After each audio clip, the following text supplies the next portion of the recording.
요한복음 7가지 기적을 우리가 지금 겨우 보고 두 번째 기적을 봅니다.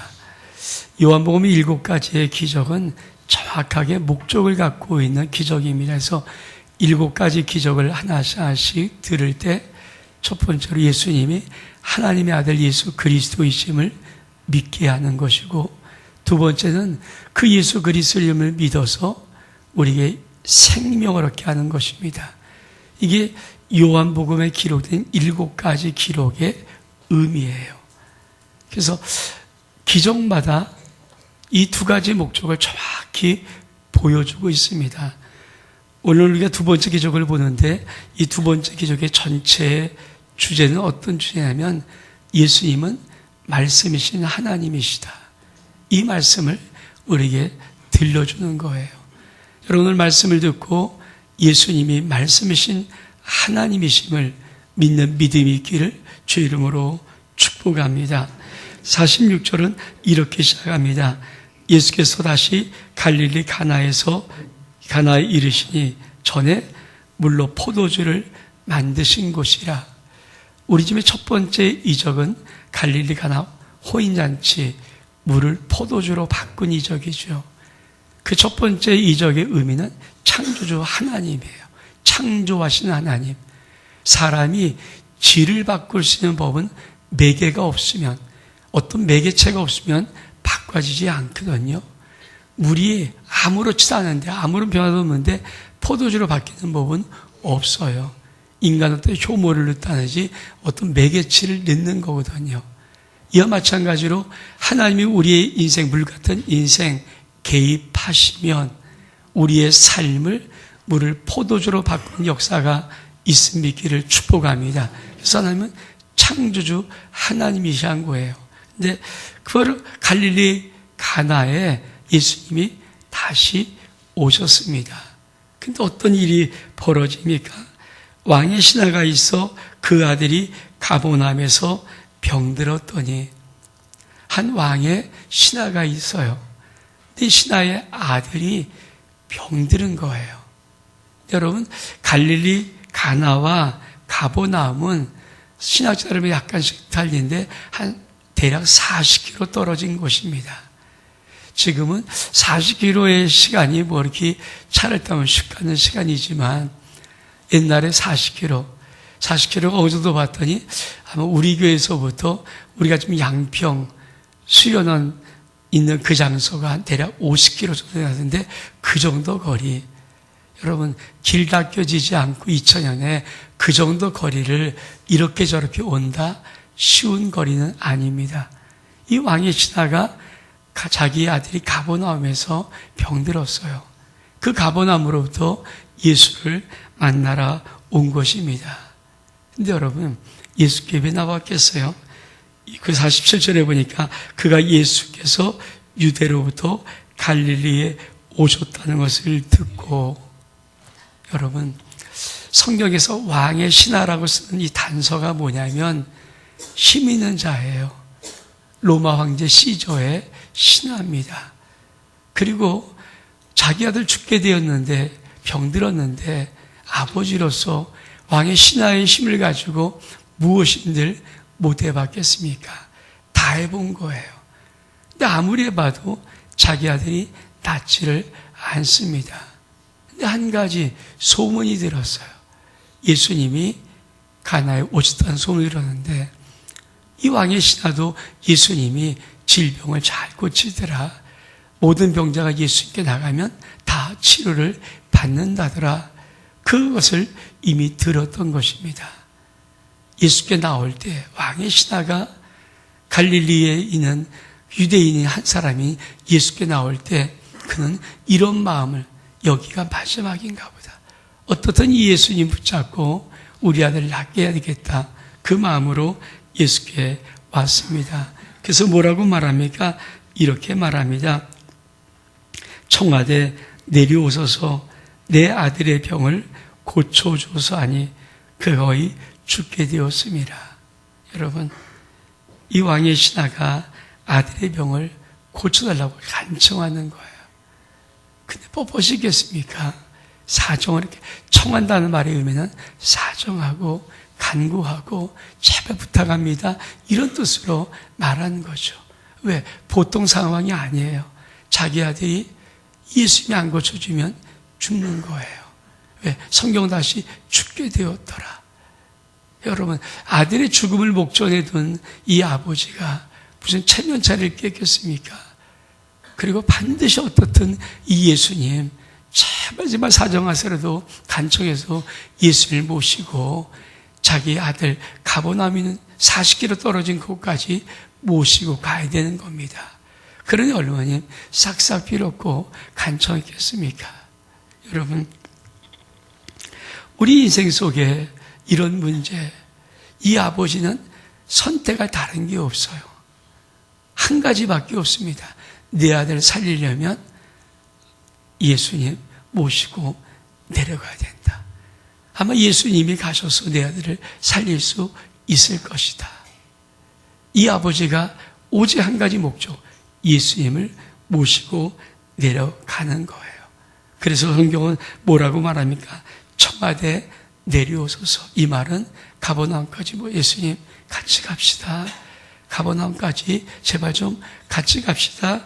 이렇게 말하는 거예요. 주님이 이런 부탁을 듣고 뜬금없는 이런 말씀을 합니다. 48절에 보니까 예수께서 이르시되 너희는 표적과 기사를 보지 못하면 도무지 믿지 아니하리라. 여러분, 이 왕의 신하가 왜 예수님께 나왔어요? 예수님이 잘 보이는 소문을 들었어요. 근데 사실 예수님 앞에 나온 모든 병자는 표적과 기사를 다 봤거든요. 질병을 치료하는 기적을 예수님으로부터 본 것이죠. 근데 여러분, 표적을 보면, 기적을 보면 그 믿을 수 있죠. 내 인생 속에 기적이 일어나는데, 내 인생 속에 표적이 나타나는데, 하나님이 치유가 일어났는데, 이거를 보고 안 믿겠습니다 할 사람은 아무도 없어요. 표적과 기사를 보면 믿게 되어 있어요. 근데 문제는 표적과 기사를 보지 않고 믿을 수 있는가? 지금 이 두 번째 이적의 전체 주제가 뭐라요? 예수님이 말씀이신 하나님이십니다. 예수님이 말씀이신가? 그래서 그 말씀이 어떤 말인가? 말씀하심에 그대로 되는 능력의 창조의 말씀의 하나님이에요. 우리 주님은 두 번째 기적을 통해서 무엇을 우리에게 주고 싶냐면 너 나의 말을 믿니? 이걸 던지고 싶은 거거든요. 왜? 우리의 신앙의 전부는 뭐예요? 예수님이 하신 말씀을 그대로 믿는 게 얼만큼 중요한지. 근데 이 왕의 신하가 우리처럼 신앙적인 배경이 있습니까?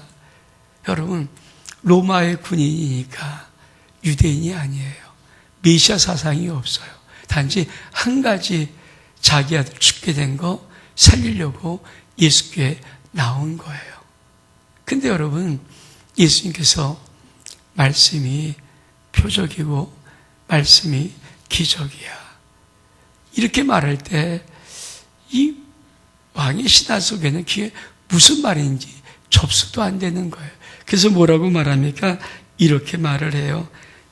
신하가 가로되 주여 내 아이가 죽기 전에 내려오소서.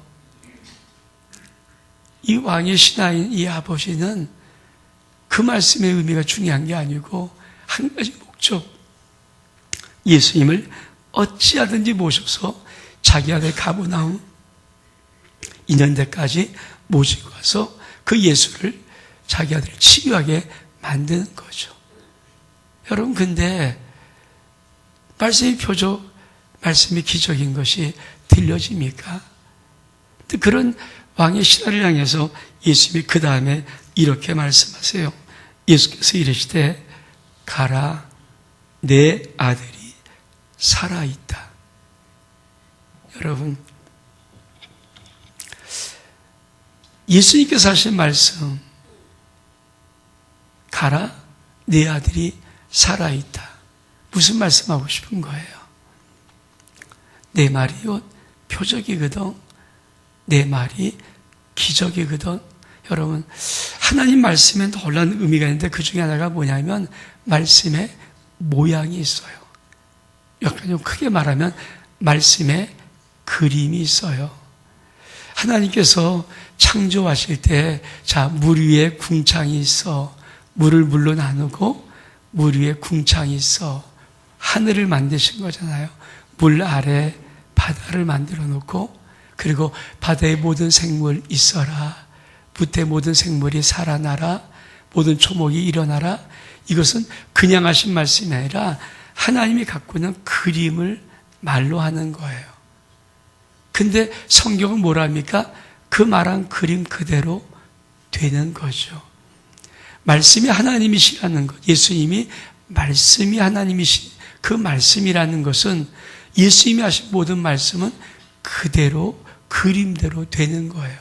모양이 있어서, 어떤 틀이 있어서 이게 붕어면 붕어, 꿍 찍으면 붕어 나오듯이 우리가 하나님 말씀이 우리에게 주신 그 그림이 우리에게 탁 던져진 순간에 우리가 그 말씀을 받아들이면 그 말씀이 내게 그대로 오는 거죠. 근데 여러분 생각해 보십시오. 이 왕의 신하는 아까 말한 대로 유대인이 아니에요. 우리처럼 오랫동안 신앙생활한 사람도 아닙니다. 우리처럼 성령이 우리 안에 있어서 아버지 말씀을 깨닫게 하는 그런 은혜도 없어요. 근데 지금 이 아버지는 한 가지, 아들이 그냥 감기 정도, 저도 감기 걸렸는데 그래도 뭐 며칠 고생하면 낫잖아요. 근데 감기 문제가 아니라 죽게 된 문제, 자기들이 죽게 된 문제를 놓고, 여러분 말씀이 표적이다, 말씀이 기적이다, 이게 믿어지냐고요. 근데 그 뜬금없이 우리 주님이 가라, 내 아들이 살아있다. 살아있다는 말이 뭐예요? 그림이에요. 말씀의 권위를 가지고 네 아들이 병에서 나아서 그림을 준 거거든요. 여러분, 우리 인생 속에 이 왕의 신하가 우리보다 결코 믿을 수 있는 환경은 절대 아니라고 생각합니다. 오히려 우리가 믿을 수 있는 환경이죠. 근데 우리가 하나님 말씀을 던질 때 그 말씀을 그대로 그 그림대로 받는 거 쉽지 않아요. 여러분, 우리는 사실 기도 응답들 다 있어요. 하나님의 은혜 다 알아요. 어느 신앙생활 하시는 분들은 자기 인생에 하나님의 이런저런 손 만지심의 역사 경험했습니다. 그래도 하나님이 주신 말씀을 그대로 던질 때 그 말씀을 내가 그대로 받는 거 정말 어렵습니다. 제가 말씀의 제목을 기적의 접촉점, 접수합니다. 이 접수한다는 말을 우리가 부흥성이 할 때 오성환 목사님이 말씀을 던질 때, 하나님의 언약 복음을 들을 때 접수합니다. 이 말을 썼던 그 말, 이게 얼마큼 중요한 말인가. 사실 쉬운 두 번의 우리 이 안에 살아가면서 우리 안에 우리에게 주신 말씀을 그대로 접수하면, 왜? 말씀은 그림이 있거든요. 너 복되라. 그러면 이 복된 그림이 있는 거예요. 그래서 그 그림을 내가 아멘하고 그대로 접수하면 내 능력과 내 실력과 내 어떤 것과 상관이 없이 말씀이 내 삶 속에 그대로 이루어지는 것입니다. 이게 하나님이 꿈꾸는 말씀의 능력이에요.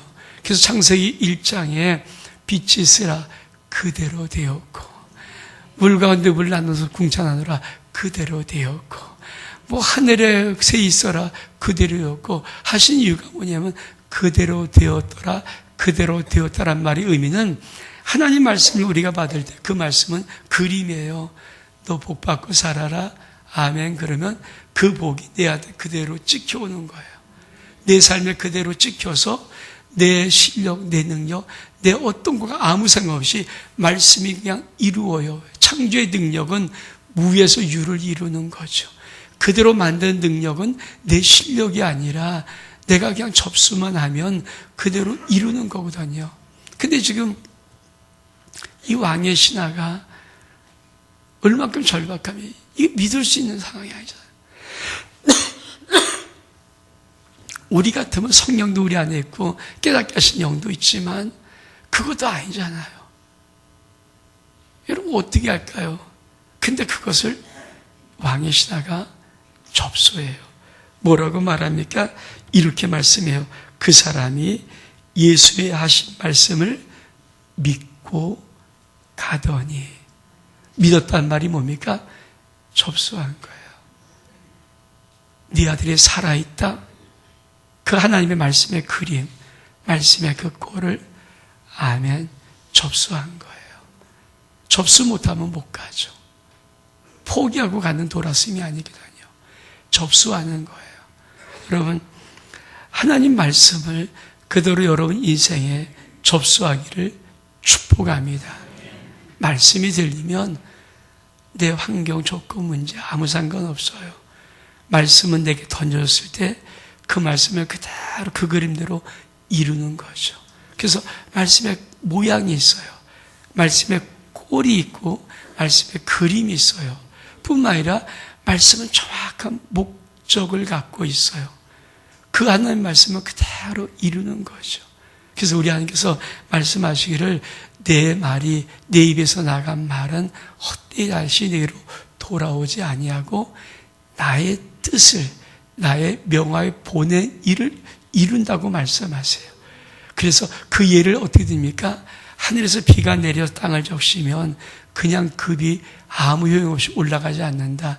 토지를 적시고 그 씨앗을 발화시킬 수 있도록 잘 물 주고 씨앗이 나서 싹이 되고 싹이 내서 잎사귀 나고 열매를 맺을 수 있을 것 같이 하나님 말씀이 그런 의미가 있거든요. 우리가 정말 이 안에 뉴 시즌, 새로운 시즌을 살아갈 때 여러분이 하나님 말씀을 그대로 접수하세요.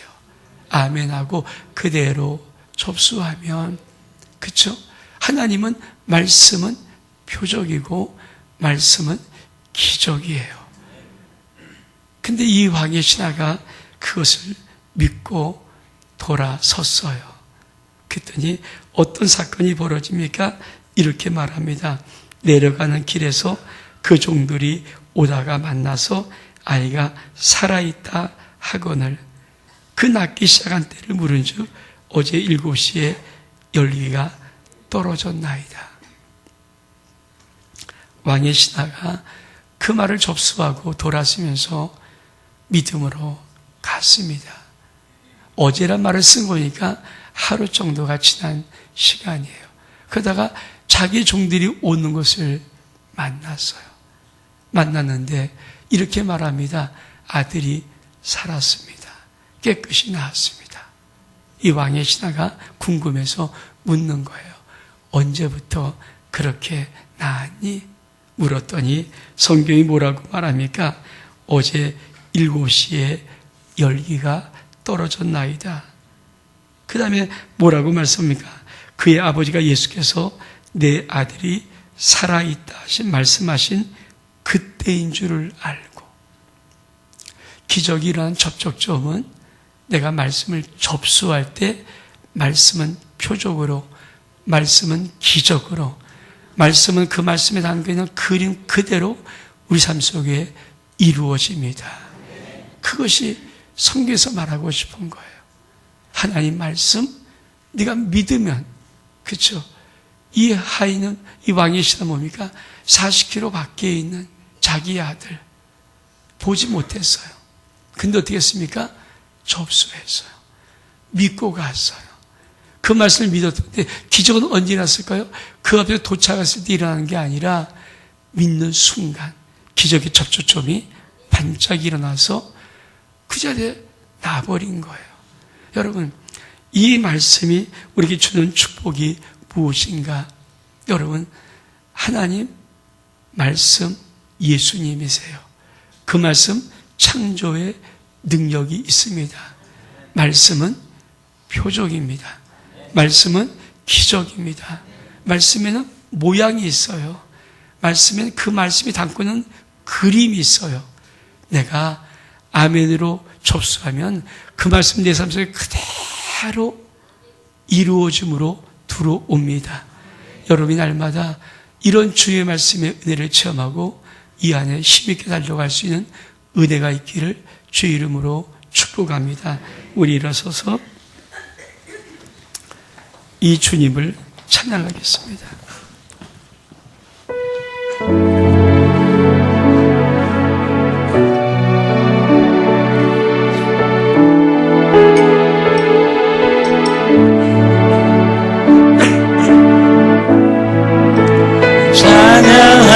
찬양하리라 주님 그 이름 찬양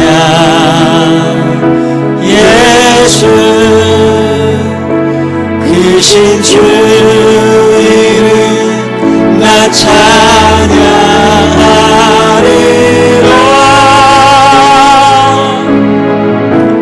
나는 찬양하리라 주님 그 이름 찬양 예수 크신 주 이름 나 찬양하리라 나는 영광 돌리니 주께 영광의 이름 예수 크신 주 이름 나 찬양하리라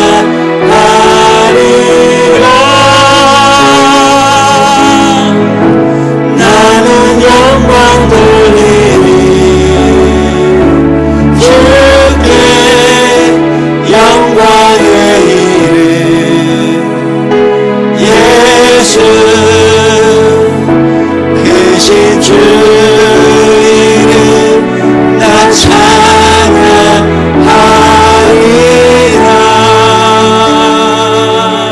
찬양하리라 예수님은 말씀이신 하나님이십니다. 예수님의 말씀은 표적입니다.